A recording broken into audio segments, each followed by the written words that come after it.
हरिओम। आज 23 जनवरी है।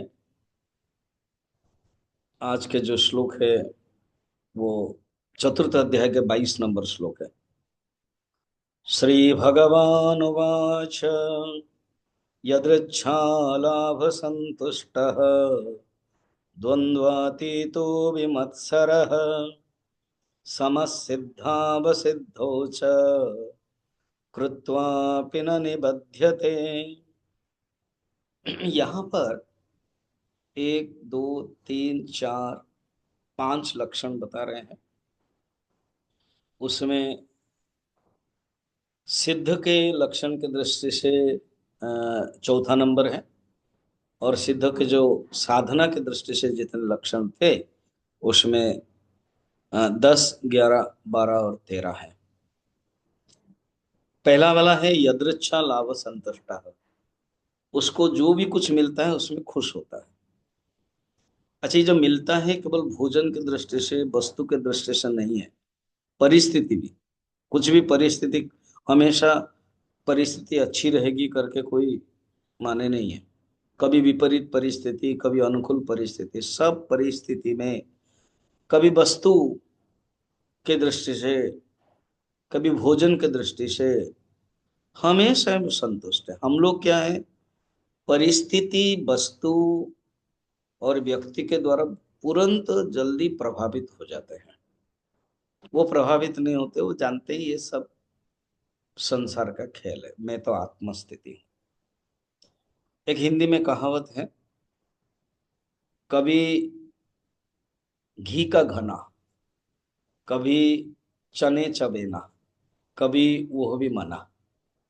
अर्थ क्या है, कभी किसी राज प्रसाद के घर में घी पुलाव का खाना मिल गया, घी का घना। कभी चने चबेना, कहीं रास्ते में गए कुछ खाना नहीं मिले, चने चबेना का। कभी जंगल में है, कहीं रास्ते में, वो भी मना है। फिर भी उनका मन जो है ना, वो कभी भी परिस्थिति वश प्रतिक्रिया नहीं करती। कभी दुख कभी सुख नहीं होता है, समान। यदृच्छा लाभ संतुष्ट, उनको जो भी मिलता है वो खुश होते हैं। द्वंद्वातीत, द्वंद्व माने दो। ऐसे तो अनेक द्वंद्व हैं, आप समझ सकते हो, 5-6 प्रकार के द्वंद्व हैं। वस्तु की दृष्टि से कोई वस्तु लाभ और हानि, ये भी द्वंद्व है। व्यक्ति की दृष्टि से आप व्यक्ति के कनेक्शन से, संबंध से, कोई मित्र कोई शत्रु बन जाता है, ये भी द्वंद्व है। शरीर के दृष्टि से, शरीर के संदर्भ में शीत उष्ण, प्राण के संदर्भ में भूख प्यास, मन के संदर्भ में सुख दुख, और बुद्धि के संदर्भ में मान अपमान। ये जितने भी द्वंद्व है, इस द्वंद्व से वो परे हैं। द्वंद्वातीत।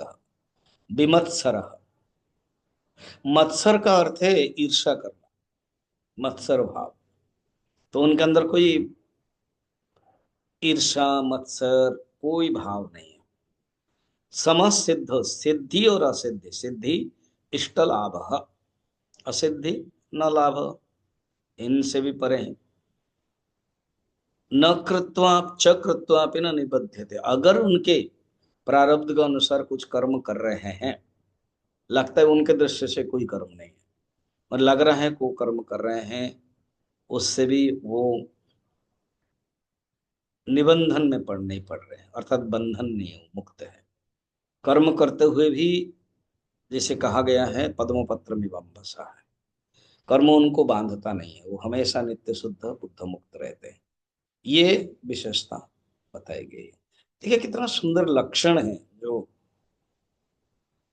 सिद्ध पुरुष के। ये साधना किस तरह नहीं, हम इसको साधना की दृष्टि से कर सकते हैं, मगर यहाँ जो भगवान बता रहे हैं सिद्ध के, सिद्ध के सब लक्षण है कि वो कर्म करते हुए भी ज्ञान के दृष्टि से किस ढंग से मुक्त है, ये बताया गया। फिर आगे के श्लोक हम लोग कल देखेंगे।